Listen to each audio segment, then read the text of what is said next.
Gator Nation, what's good? This is Guru Drew from the 352, representing the Gator Nation Network. I'm with my co-host BC. We're going to do our best, as always, to bring you all the best Gator news. We're going to dive right in with a recap of the Florida USF game. Week one, after week one, we were happy. It was excitement. Week two, kind of the wind got let out of our sails, man. That was a rough one, huh? About. Yeah, it was tough, man. We got a lot to talk about, and I don't know, man. I'm dead inside. Hey, you know what? It's football season. I'm happy we're here. We only get a few months out of the year to do it, so I'm glad it's happening, even though sometimes it's painful. I told myself that this year I would not let football dictate my entire week and mood. And I did let it dictate the rest of my Saturday and my early Sunday. But, I mean, we have football. Win or lose, having football is a lot more fun than not having football in those months that we don't have it. So, we take this one on the chin. Hopefully we regroup and we move on to the next and see what happens. Luckily for us, we were predicting maybe 3 losses, and that's one.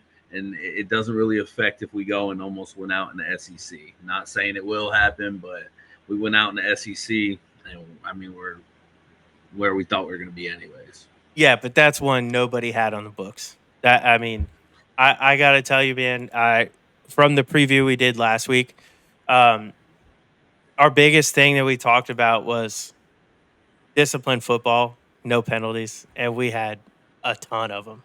It was like a completely different team that played last weekend. I have no idea what happened, but hey, we'll see. Yeah, man. I mean, let's jump into it.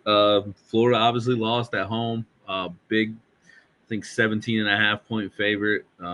They lost by 2 on a last-minute field goal by a Florida football legend, a Grammatica. Yeah. I mean, it's only fitting, right? I remember hearing that I think it was like an Adam Sandler song that had put on your. But maybe it was on 620 WDAE when I was growing up. And they remixed an Adam Sandler song saying, "Put on your Hattica. It's time for Martin Grammatica." When he kicked for the Bucks. That's all I was singing the whole time. Unfortunately, he was kicking against us, but in my head, terrible. We talked about how we didn't think Boise State was that good. We were bigger, faster. We had sure tacklers. USF outgained us 391 to 355. There's a lot to not be happy about in this game. I mean, we're going to touch on a lot of that. You can be unhappy about execution, play calls, personnel, penalties. For me, one of the biggest ones is just the lackluster. Like they just didn't look like they wanted to be there. No, and which is surprising for a home game, right? I mean, like how do you get up and play physical and fast and intense for Long Island University week 1? Like you're in midseason form, and then go and just lay a dud. I mean, you and I both said it, trap game, right? That's exactly what it was. We got trapped. And the worst part is, like, you're making high 100,000s to low to mid-$1 million, right? And football is your first love. You love football. How can you not be excited to make a couple mil and go play the sport you love at one of the most beautiful universities in the world? I mean, that alone should excite you. You should wake up with fire in your soul, ready to go. If I could be given that talent and that size and go out there and do that, I would do it for $42 an hour. You know what I mean? Like, Yeah. man, come on, bro. It's a beautiful thing to be blessed and be able to do that. So you got to show some fire, and there was absolutely no fire. There was nothing. I mean, nobody looked stoked. You know, USF they looked like they wanted to pull off the upset. They were hyped. Yeah, they were They're ready for just it for sure. They were prepared. They were ready for that game. And you know what? I said it last week too. I said they are the team that is going to, if we let them hang around and give them hope, they are going to win off of our mistakes. And that's what happened because nail we on had the that head. game put away multiple times. It could have been put away. So let's get to DJ Lagway. Yeah. 23 of 33. I apologize. 222 yards, one touchdown, one interception. Um, was happy feet in the pocket. Didn't look. He looks like a kid that didn't get reps in the offseason, Yep. which is exactly what he is. Correct. And I'll be the first one to say I was not worried about it at all. Um, but this DJ is a completely different DJ than what we saw last year. He's just not comfortable back there. Um, he's not planting his feet, stepping into his throws. He's sailing the ball. Honestly, I'm completely surprised. But I will be the first one to say, like, when I'm wrong, I will say I was wrong because it has definitely impacted him so far this season. Yeah, I mean, and this isn't coming from anyone. This is my opinion, um, and I'll make sure that that's known. This is only my opinion, but I feel like he still might be dinged up. He seems like he's nervous to get hit. He's not stepping up in the pocket and throwing dimes like he did last year. He's anticipating contact. Um, it's just he just doesn't look good. You know, he had to throw in the end zone that Tony Livingston dropped, which was a huge play in the game. Yep. But then there's numerous throws where he's not even reading the field well. I mean, he's got guys wide open all over the place, and we're gonna get to that too because we want to address play calling. But you have guys wide open, and he's not even hitting those guys. He's reading RPOs wrong. In my opinion, 85% of the time he reads the RPO wrong. He pulls it when he should keep it. He keeps it when he should pull it, or he keeps it when he shouldn't. I mean, I said that all backwards. Yeah. No, man. I mean, he pulls it when It's. the I running mean, back. It's just as a fan's perspective, right? Like we're watching on TV, we're seeing the angles, and obviously, it's completely different on a replay, not speed of the game. But that's where those reps and everything are going to come in the spring and in fall camp. I mean, he's looking wide open receivers dead in the eye and turning his head and going somewhere else. So it's I don't know. I'm hoping it gets fixed this week. Um, the kid, his work ethic is amazing. He's not happy about how he played, obviously. So um, he said that the week before as well. So I'm hoping it gets fixed this week. yeah. There was there's definitely a lot left to be desired. We watched the kid play before we know he can play. I think this is every bit of a mental thing. You have to find your confidence. You have to, not be afraid to get hit, not be worried about maybe getting re-injured if that's the case, whatever it may be. But we know he has the talent, and he just has to find it, and he'll find it. Fans put a lot of unfair expectations on that kid, just like they did to Arch Manning. And we've seen him play. We know what he has. He's gonna have to figure it out. And this is part of growing. This is part of being a big boy, playing big boy sports. You're getting paid big boy money. Now it's time to figure it out. All right. Nobody's gonna feel sorry for you. Rival fans are gonna troll you. Gator fans are gonna be at everybody's neck, mostly Billy's neck, because that's the scapegoat. But it's time to figure it out. But I think Um, we're doing him a disservice if he really is still banged up. Um, we're doing him a disservice by putting him out there. Like I yeah, get it. I He's say the put him leader for of the now. team. Um, and nobody's saying bench him and put Trammell in because of his play. It's the simple fact that if you're worried about getting hurt because you're not all the way healed, then we're hurting DJ and we're hurting the Florida Gators at the same time by playing him. Nobody's bigger than the name on the front. Exactly. So that's what it is. We had a question last week. Jaden Bog over 100. We said yes, 93. 93. Well, he sat on the sideline half the game after he got those 93s, so he would have had it. Don't even get me started, man. I'm gonna get muted. Um, so issues and costly mistakes, man. And we're gonna jump right into the LSU game after this. We don't want to spend too much time on a loss. We are Gator fans at the end of the day. Yep. We're gonna start to be critical of the team. Constructive criticism is very important, but we don't want to dwell on something that hurt us, right? So the red zone efficiency is just terrible right now, and which is actually crazy because in Billy's tenure, he's increased it and he's gotten better in the red zone yearly. I believe he was top 20 last year.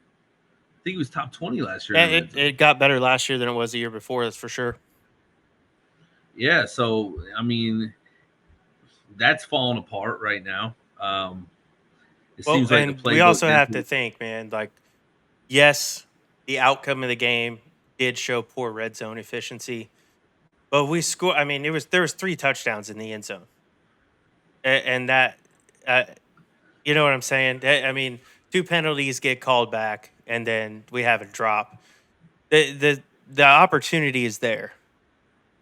What's going on? Why isn't it clicking? I've never been one to blame the refs, but I think there was a little bit of poor officiating involved as well. But you know what? If great teams don't put themselves in a position to lose because of poor officiating. You're a lot nicer than me. It was some of the worst officiating I've ever seen.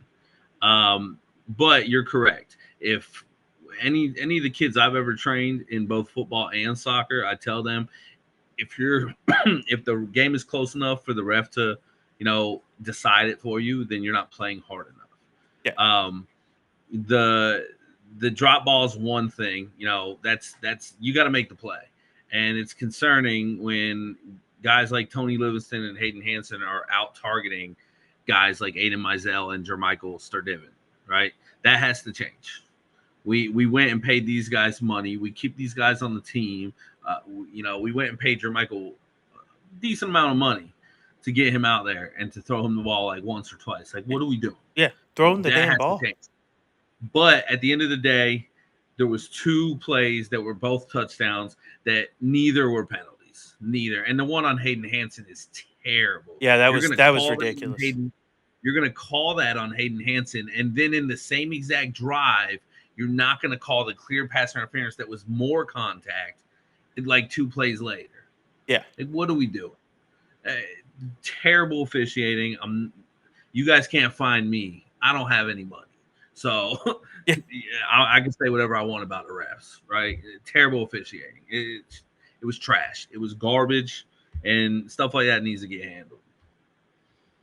Um, 11 penalties, 103 yards after no penalties at all. Uh, is this a situation where we drank our own Kool-Aid after that game? Is it just a stumble? We messed up. Last year we were 3-3, and all of a sudden turned it on. The guys had to, get their head out of their tails and figure it out, or is there a sign of something? There's something deeper going on here, and Hey, man. I mean, it's when you're playing a team like USF, who is a real football team compared to Long Island. They got bigger, faster, stronger, better athletes, right? So the holding calls are gonna come more against USF than they are against Long Island. Those guys are too small. They weren't fast enough. Whatever. Um, so I can see why we had a few more. I didn't expect a completely free penalty free game, um, but it just seemed like it was really sloppy football. Um, last week, and that's got to get fixed. You can't go from no penalties to one of the sloppiest games we've ever seen and swing back and forth like that all season. So hopefully that gets fixed. Yeah, it absolutely has to, because if the defense isn't going to play with passion and the offense is going to struggle, you can't shoot yourself in the foot. Yeah. Like, I mean, if you're bad at all three phases of the game, I mean, what's going to happen Yeah. there? Special teams blunders. I mean, come on. It was like we didn't practice all week. It was terrible. I mean, there's really nothing you could say to the it's bad, man. Um, Billy Napier, man. He's taken a lot of heat. Uh, I believe he took heat from you. He He he, did. he vocally he took heat from me finally. It's been a long time, man. I've stuck up for Billy for a long time. He took some heat from me. The pressure is officially on as a Florida Gator with your roster supposed to be, everyone was talking about playoff team, and you lose to USF at home. Um, and they're a 17.5 point underdog. I mean, the seat is as hot as it can be at this point. And you know what's crazy is we're talking about this in week 2 of the season, week 3 now. After week 2, 2 weeks ago, most of Gator Nation thought we were going to win 9, 10 games, be a playoff team. We said that was the standard as a fan base, um, but we also believed it as well. We believed it could happen. It wasn't a goal that was set that was unattainable. And now we're already talking about Billy on the hot seat, which I do want to say, I don't want to talk about that every week. But hey, it's what Gator Nation's talking about. So whatever, we'll mention it. But yeah, he took some heat from me. But I was a little bit different than a lot of people. A lot of people were, you know, to the typical thing, the play calling. Um, I agree. Billy Napier's play calling has been terrible over the last 3 years and going into year 4, some of it. But we didn't lose that game because of play calling. We talked about the touchdowns in the end zone that got called back. We have wide open receivers running down the field that aren't getting hit, and our quarterback not making the right decision. You, I mean, the plays are there. It's the execution. Now, when I say that, you've been They there. are not How going. long did you have to get those players ready to execute? All summer, all spring. It's Yeah, still your fault, but it's not. It was Saturday was not the play calling to me. yeah. I got a tweet that I muted actually because it just got so much more traffic. And after we lost, I didn't even want to talk. And it was before halftime, and I said it's not the play calling, and I don't think it was the play calling at halftime. For example, the 3 touchdowns that didn't happen. Tony Livingston was wide open in the end zone, dropped it. That was a play dialed up, wide open touchdown. Um, the 2 penalties, Hayden Hansen, I believe, was the beneficiary, or was it Tony Livingston again? I thought it was Hayden It might have Hansen. been. It was one of the tight ends, Yeah, wide open touchdown again, scored it. Late penalty flag comes in, and then the last one was the Jacoby Jackson beautiful touchdown run. Um, the blocking and scheme was amazing. I mean, those 3 plays alone right there were great. I did think it was a little weird that he chose to randomly run Wildcat with a couple different players. Um, we haven't seen that before, so I don't. wasn't it 2 I trick don't. plays in a row? It was a couple different Wildcats. Jacoby Yeah, ran one. Eugene ran one. I mean, it was just. I don't. I the thought that trick was plays odd. have been just like ridiculous. I have no idea. Like, ugh. That's a part of the play calling that to me has really just blown my mind. The trick plays from Billy Napier have been crazy, but um, it is what it is, man. We don't need to beat a dead horse, right? I mean, I'm sure we'll. I mean, hopefully not, but I'm sure we'll get plenty of chances to talk about Billy Napier being in the hot seat this season. Yeah, and I think a lot of that stems down to they're not making adjustments, right? If you go back and you rewatch the game, USF had 7 in the box a lot. They weren't really respecting the arm of Lagway. Yeah. Um, and you're still running the ball. You're running wildcats. I mean, yeah, if Lagway's struggling, I understand you don't want to throw it all the time, but you got to make them respect you somehow. Um, for me, where my thought process is I hate to say it, man, because I've been such a supporter, but I mean, I'm out on Billy Napier. It's year 4, and I hate saying it's year 4 because of certain people on Twitter keep saying year 4, and you're gonna drive me nuts. But it's year 4, no discipline, clock management's still bad. You got players spitting on players in year 4. You're slap fighting, slap boxing USF at home.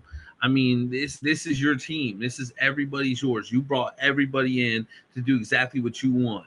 You have the best running back in the country, one of the top 5 running backs in the country, and you're letting him disappear. He should be getting 20 to 25 carries a game. I don't care what the script is. I don't care what analytics say. You should be running the kid. 104 yards in game 1, splitting carries, not playing the whole game, and 93 in game 2, and disappeared for half the game. Like, why are we not running that kid all the time? That's going to take pressure off DJ Lagway. That's going to allow him to ease in and get comfortable again. And once he's comfortable and he's doing what we know he can do, then the offense is clicking. Instead, for some reason, you want to force feed Hayden Hansen and force feed Tony Livingston and force feed these guys that, no offense to them, they're Gators. I love that they're here, but they're the worst position group on the offense. What are we trying to do? You have speed everywhere, and you think it's an advantage for you to call plays. And I don't think the plays are bad all the time. But what are we doing with all these great receivers? Tank Hawkins, J. Mike, Eugene, Vernell, Dallas is coming back soon. That's just going to make it worse. Aiden Mizell, with all these guys, but you want to run 2 tight end sets for what? And bunch everything up. The box gets stacked, and then what are we going to do? Oh man, we're going to run that quick out. We're going to run that. Yeah. Like, what are we doing? I can preach all night. We're going to move on because we have a lot to talk about. Yeah, but we do.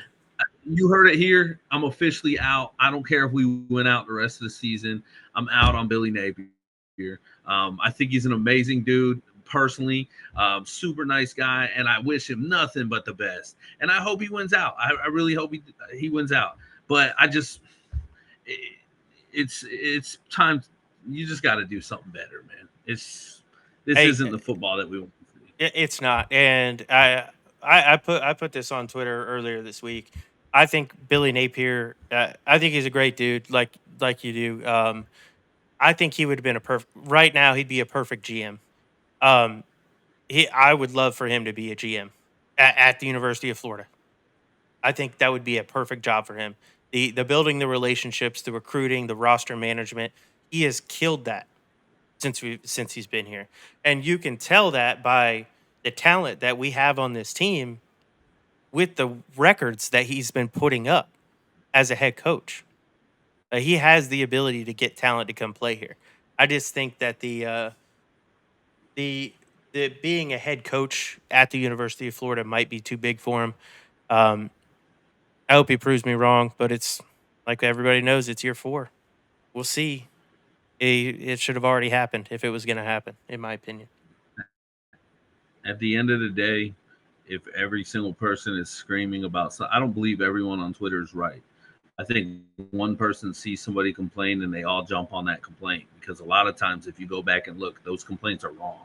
But if it's still a situation where for the second year in a row, a defensive coordinator or a player or a parent say we knew the same 6 plays he was running, that's an issue.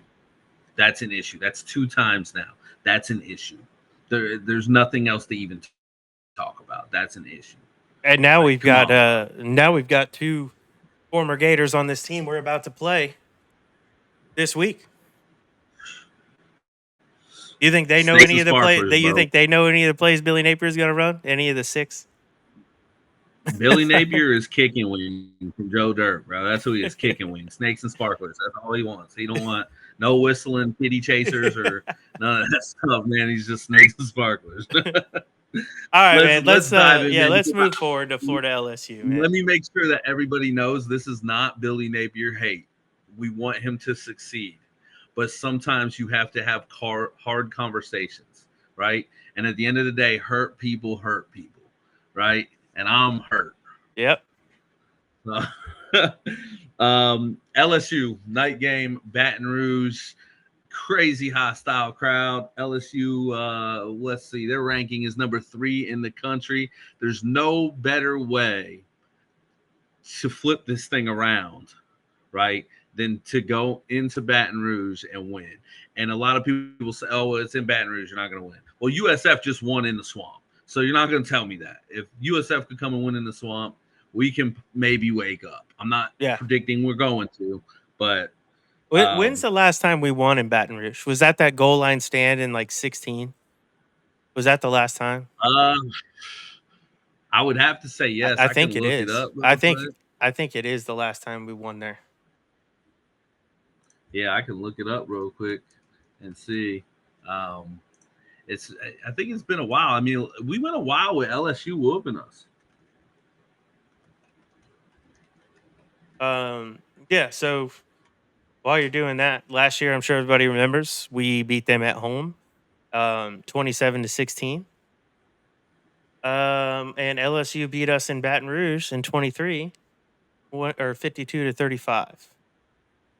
So it's been back and forth the last couple years.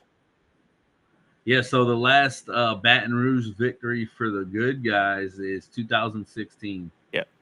We won 16-10. I remember that goal line stand, man. That's I'll never forget that. And then 2009, we beat them 13-3. 2 low-scoring games. I mean, that's it, though, man. They bully us. They bully us out there in Baton Rouge.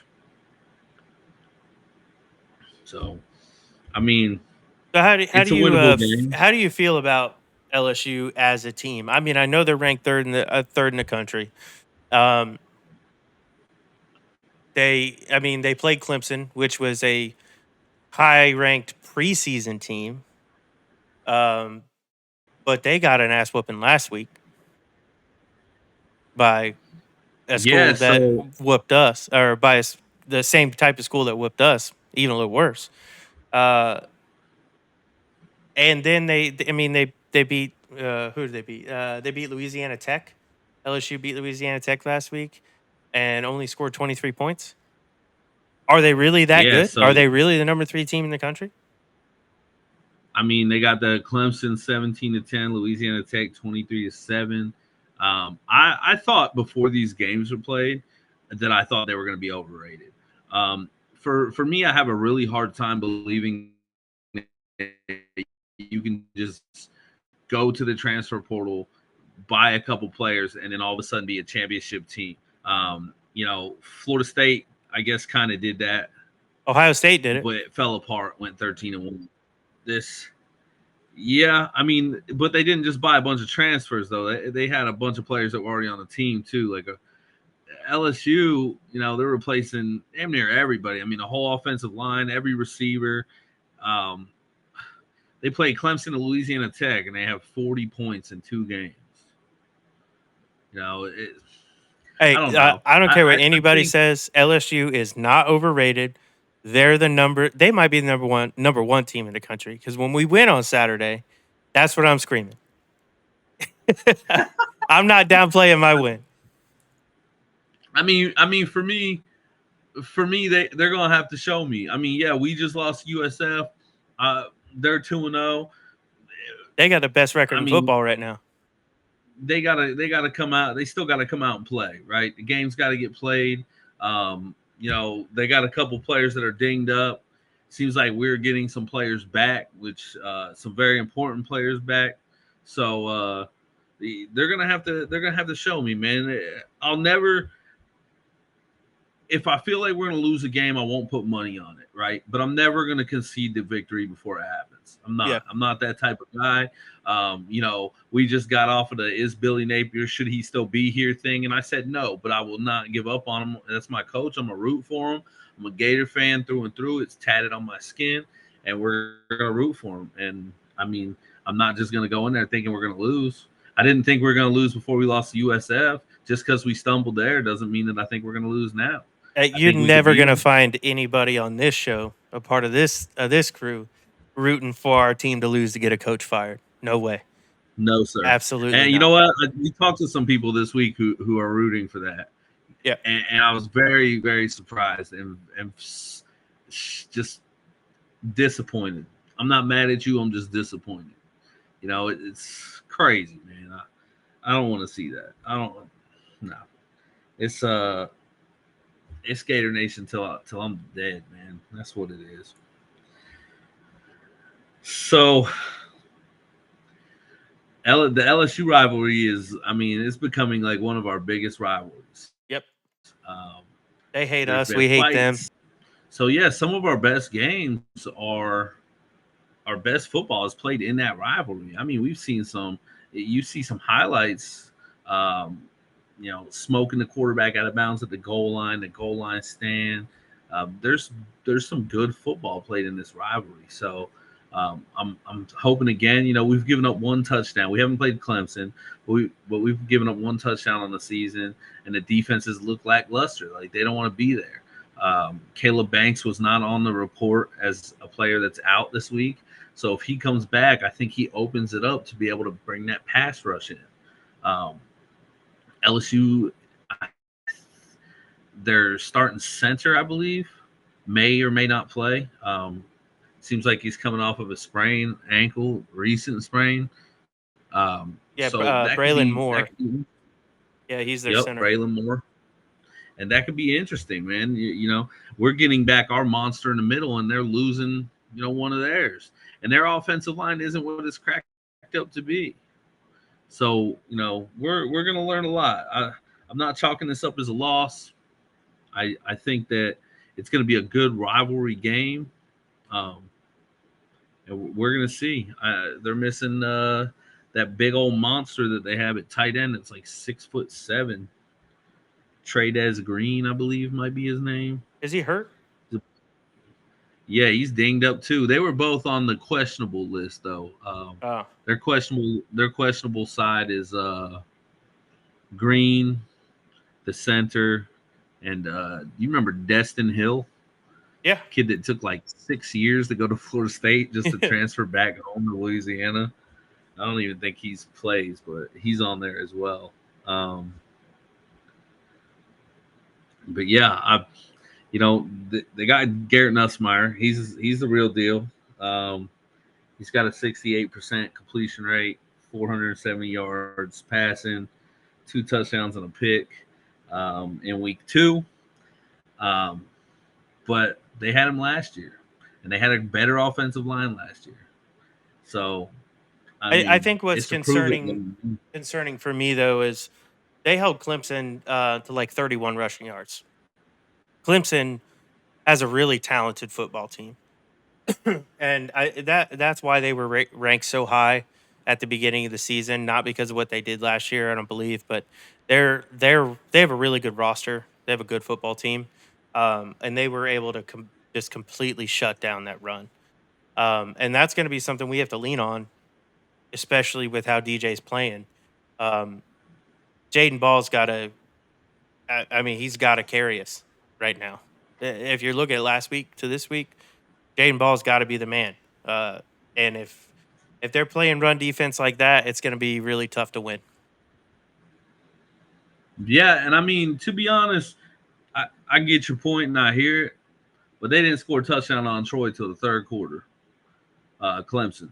So, I mean, LSU is going to be one of the better defenses they play. Yeah. And I got to see it, man. I mean, I think the defense is going to be good. I think it's going to be, obviously, it's a hostile game in Louisiana. Some former Gators on the team, so they're going to be there. They're probably going to want to play us hard. But, from what I heard after we lost to USF, we had players crying in the locker room. Players only meeting. A lot of stuff going on. So I'm not here to sunshine pump or anything. I'm just as mad as everybody else. I promise you that. But I think these guys are going to look like a different team. I think they're going to come out and look like a hungry team that is now desperate and needs to win a game on the road to not only prove to the fan base and win the fan base back, but prove to themselves that all this work that they've been putting in isn't for no reason. That they Yeah. have the right man leading the team, that they have the right players, and I think it's put up or shut up time. So I think you're going to see an inspired Florida Gator team um, against LSU. And I mean LSU, they don't play nobody next week either.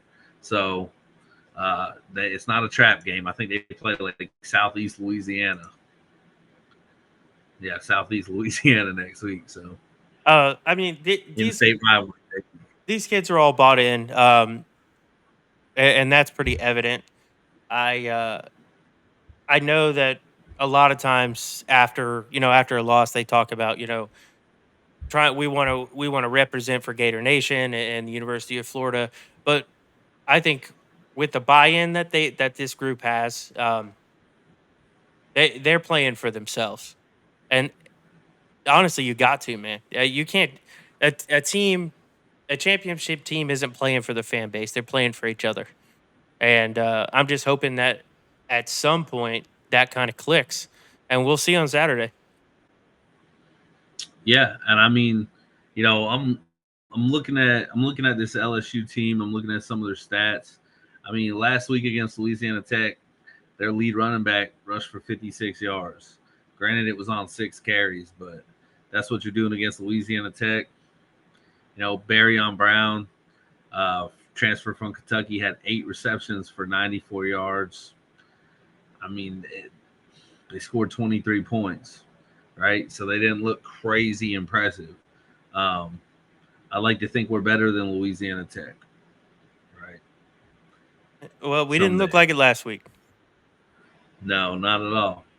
So, I mean, we're gonna see. It's one of those things, you know. After last week, it's hard to predict because we were so sure, and nobody came out and did what you wanted them to do. So, Yeah, man. So um, I know it's hard to predict, but to you, what are the keys for Florida to win? Like, what does Florida have to do to win this ball game? Everything. pray to Jesus, pray, pray, go to church.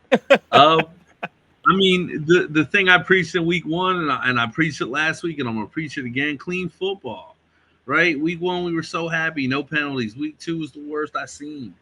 You have got to clean the penalties up. The mental mistakes. Some of those penalties weren't penalties, but the false start. I mean, Jake Slaughter holding on a 12-yard run, and he's your best offensive lineman, like big guy. We got to clean those up.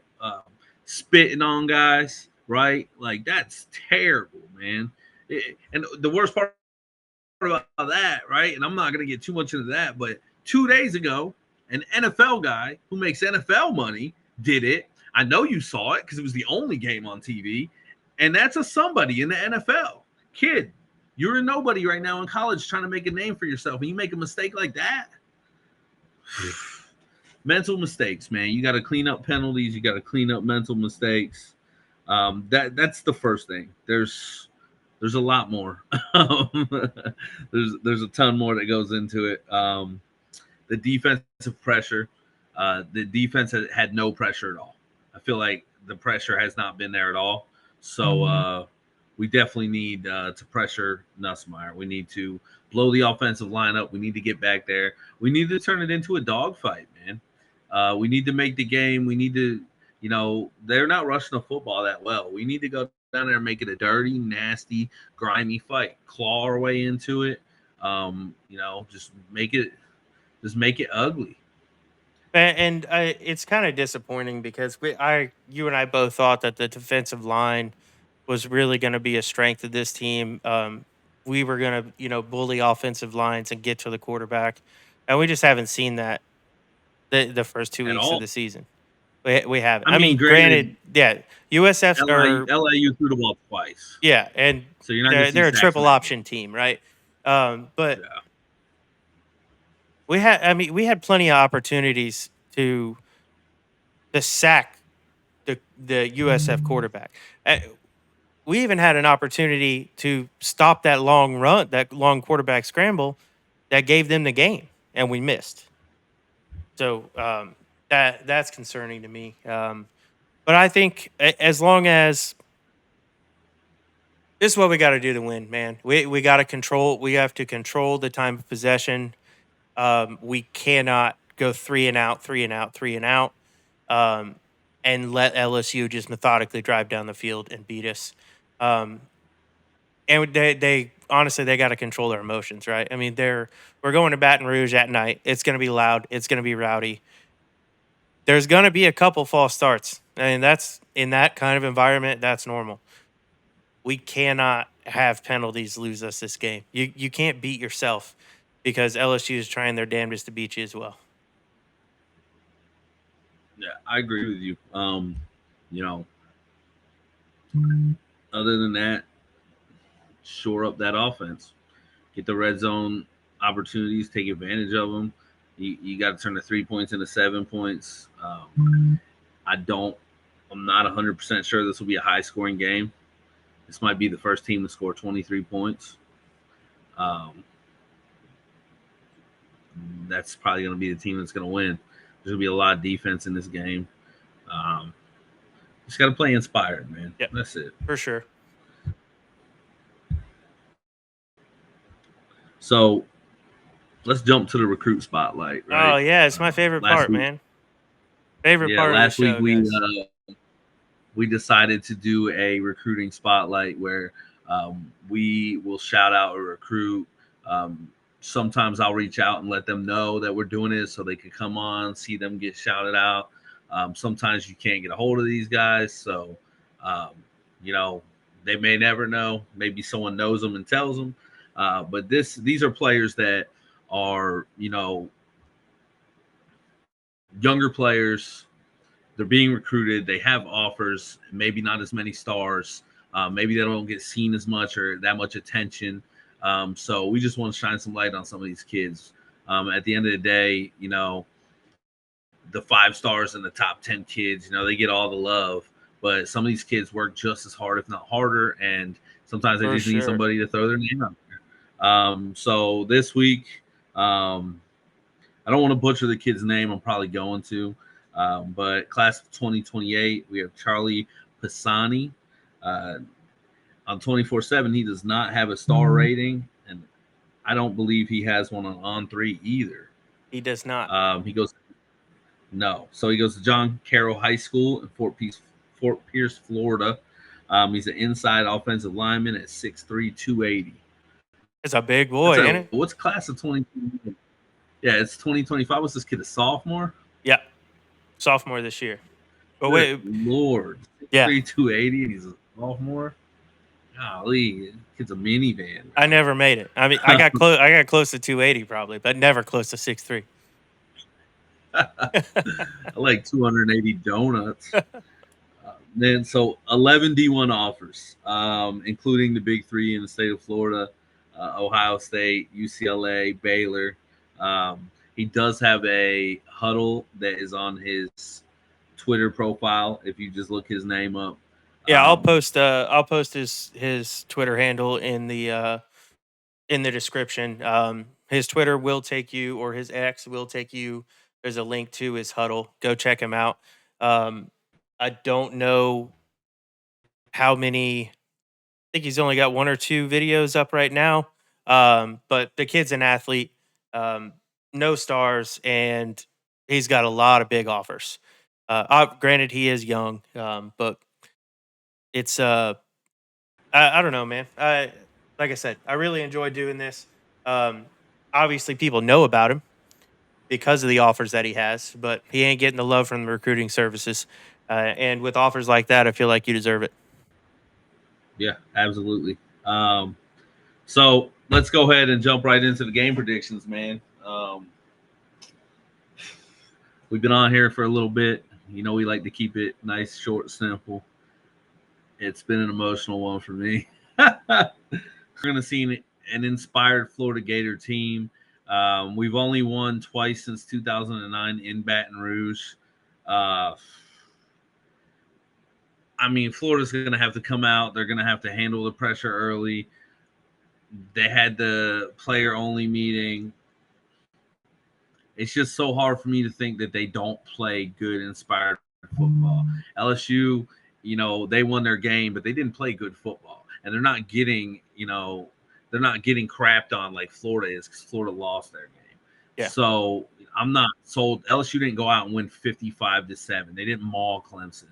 They skated by.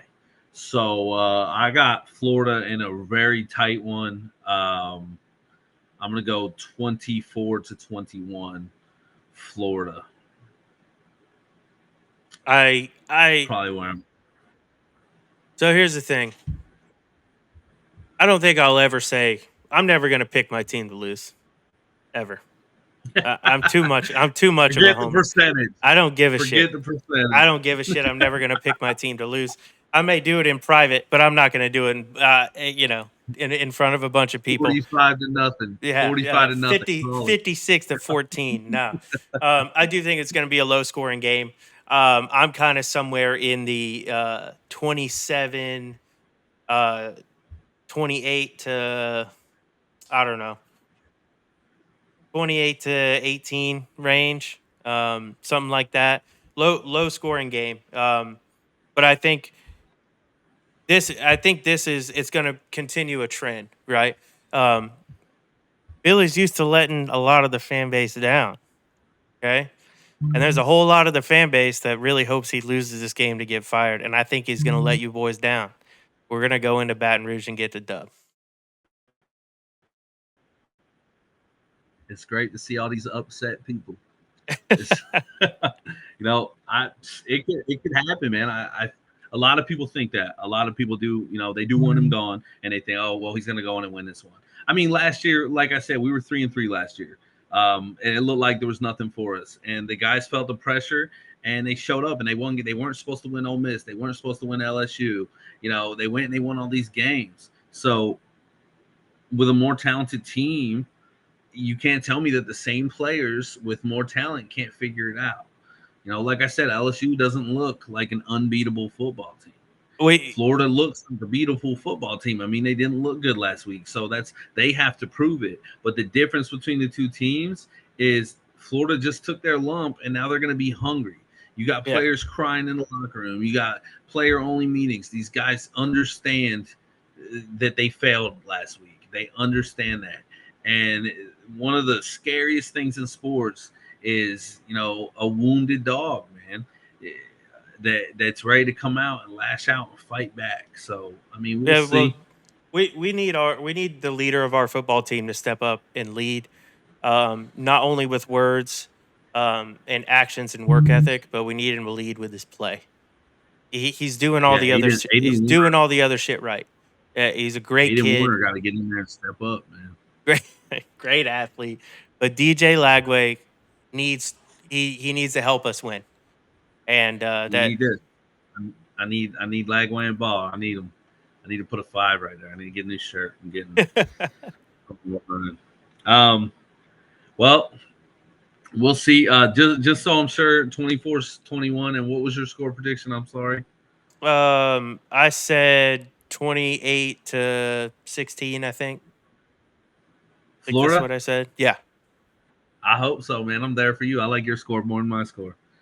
So 28, one last thing, 28-17. 17. We'll go 17. So you came up with a recruit spotlight, man, and we love it. It's your favorite part. My favorite part is the mailbag, man. So I got a couple questions from some Twitter guys. I'm gonna go out here and throw them out here, see what we think, see if we can't answer them. Last week we had like 2 or 3 questions. Failed you guys. I was 7 yards short. Yep. So this week, let's see. Scrolling to Twitter to make sure I got the right questions. So this one, question number 1 is from Coy Howard. That's at Coy Howard 18234. Good Gator fans. Followed me for a long time. Really good dude. When you break down the game film from the last 2 games, there's 2 things I've seen that seem to be the root of our issues. Lagway looks like a high school quarterback that just got thrown into the NFL. He's making panic decisions, not setting his feet when he throws. Do you think that's due to poor coaching, or do you think Lagway is having some mental issues with his injuries? He seems afraid to take any hits. That's his first question. He's got a part one and a part two. For me, I think it's I don't think it's the coaching. Honestly, I think it's the lack of repetitions and scared of getting re-injured. To me, he looks uncomfortable. When you're uncomfortable, you're not going to see the field the way they even saw it last year, right? I mean, he was hurt all of last year and then came back and was playing great, but he didn't look like he was playing scared. This year, it looks like he's playing scared the last two times I've seen him. Yeah, I chalk it up to both. I think at the end of the day, he does look like a kid that didn't take reps in the offseason. He looks like he's scared to get hit. He's happy feet in the pocket. He's nervous. He's rushing, and that's why he's missing targets. He's not reading the field well. At the same time, Billy puts him in a situation, and he's forcing him to do so by giving him RPOs constantly, right? And in doing that, if he's not reading the RPO correctly, then the play calling is terrible, blah, blah, blah. Yeah, it's terrible because you're making this kid make decisions and you see him struggling and you're not making adjustments to help him. So I think it's both. I think Billy needs to no one wants to hear me say simplify the offense because I don't think that, but he needs to, That offense is simple enough, man. Yeah, he needs to figure out a way to play to his strength to give him some confidence. So I think it's a little bit of both in that aspect. The second part of this question is how do you go from the most disciplined football team with 0 penalties to literally losing the game because of penalties? That's also Coy Howard. He had a 2-part question. Playing better athletes, dude. Plain and simple. I think they played a lot better athlete, and they in some cases I feel like they had to because they were beat. But in other cases, the officiating was terrible. It was ridiculous. But it was still sloppy football. So I think it's a combination of that. And then maybe they were just riding a little high after beating a team 55-0, which I don't see why you would, especially considering who you played. But I don't know. I guess we'd have to ask them. Obviously, with the players only meeting and things like that, they weren't happy with their performance either. So, to me, I have no idea. I think you're playing.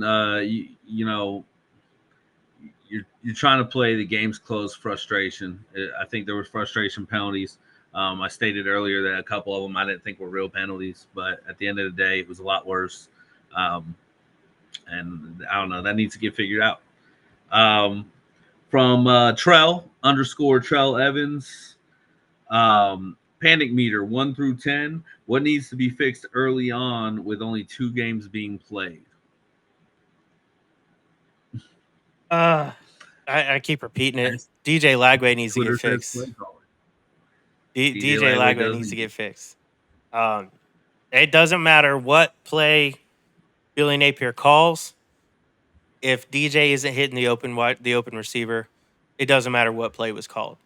And we gotta stop taking Jaden Ball out of the game right when he's getting hot. I get it. You rotate your backs, but give it to the guy with the hot hand, right? Or am I crazy? No, I think he needs 25 carries a game. And if you want to run Jacoby too, I've been on here praising Jacoby. Give him 15 of his own carries, right? But let Jaden Ball set the course. Get these kids tired, right? And then let Jacoby come in and beat on them with his big frame and what he does. Let him come in and clean up. Yeah, at the end of the day, you have to pound the rock. Pound the rock to open everything up. Play calling needs to fix itself. The panic meter for me, I'm not panicking just because it wasn't an SEC loss. You could just reel those things off. This is not a Notre Dame situation where they lost to NIU and you're going to go. It's completely different. But, I mean, right now, I was upset, but a panic meter, I'm at like 4 right now. We go and we lay an egg here, and then all these ranked games coming up, I'm jumping up to like an 8. But right now it's just a 4. We'll see. Games got to get played, right?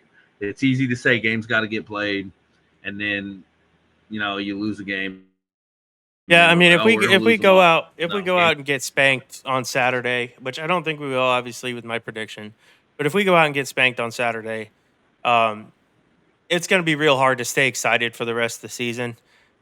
It is I mean, you're looking at it. This is my only hobby, um, so I'll watch every second of every game, but I'm probably gonna go play golf on Saturday mornings instead of sitting down and watch all of game day.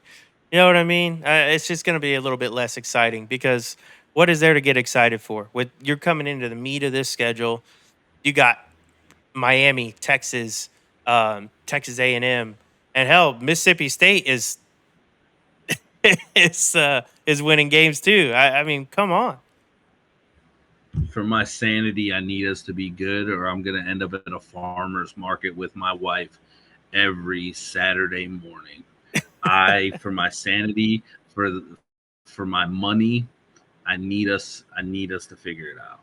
I I have nothing. This is it. I need this. So, um, we Well, you got got one more something. question. Listen, guys, he doesn't have nothing. It's not that serious. I got a lot, but still. um, so this is 2 questions from one guy. I'm not gonna answer the first one, but I'm gonna read it because I'm gonna give this guy the love. His name is the Reply Guy.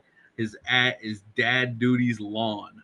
Um, he asked 2 questions. I gave him a hard time on the first question, so he asked a good question next. But BC, your thoughts on the price of food going up, but the portion sizes are actually smaller with more quantity to deceive the buyer. It's helping me lose weight. I'm down about 7 or 8 pounds. I'm doing good. I still got a Well, long way to go, but I'm it's down helping. 3 pounds. Yeah. Yes. The real question, though, for the topic, the art of the offense. Why does it need to be 100% execution to advance the football? When one messes up their job, it ruins the entire play. And I really like that question because plays are meant to complement each other. Route trees are meant to complement each other. And he's kind of got a point. I get maybe like a guy misses a block and a sack will ruin the play, but this is, if one route is off, the whole play's ruined. It seems like it's a lot of one read plays, right? Okay, it's an RPO. I'm pulling it and I'm going right here as quick as I can.